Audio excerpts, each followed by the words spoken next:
Madam मी जनगणनासाठी आलोय. हो तीच का जी 1 एप्रिल पासून चालू झाली आहे? हो मॅडम, तुमच्या घरामध्ये किती लोक आहे? मी धरून 6 लोक. मॅडम तुमच्या घरामध्ये टॉयलेट आहे का? Yes of course. ओके, तुमचं आधार कार्ड आणि पॅन कार्ड नंबर सांगा. SANJA 2005 and Aadhaar number 11256900. Okay madam, झालं. फक्त तुमच्या मोबाईलवरती एक ओटीपी येईल ते सांगा. 1 मिनिट, कसला ओटीपी देते? काही नाही, जनगणनेसाठी आलेत. झाले सर्व, फक्त OTP राहिला. ओटीपी कशासाठी पाहिजे तुम्हाला? सर तुम्ही सरकारी कामामध्ये अडचण आणू नका.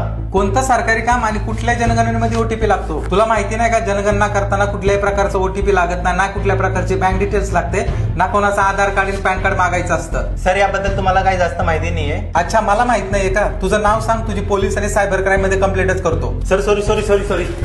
तुम्ही पण सेन्ससची आणि जनगणनेची ही माहिती लक्षात ठेवा आणि तुमच्याकडे कोणी जनगणनेसाठी आलं तर त्याला ओटीपी शेअर करू नका, आधार कार्ड पॅन कार्ड देऊ नका, नाहीतर ही चूक तुमची असेल, सरकारची नाही. आणि हा व्हिडिओ जास्तीत जास्त नागरिकांपर्यंत शेअर करा.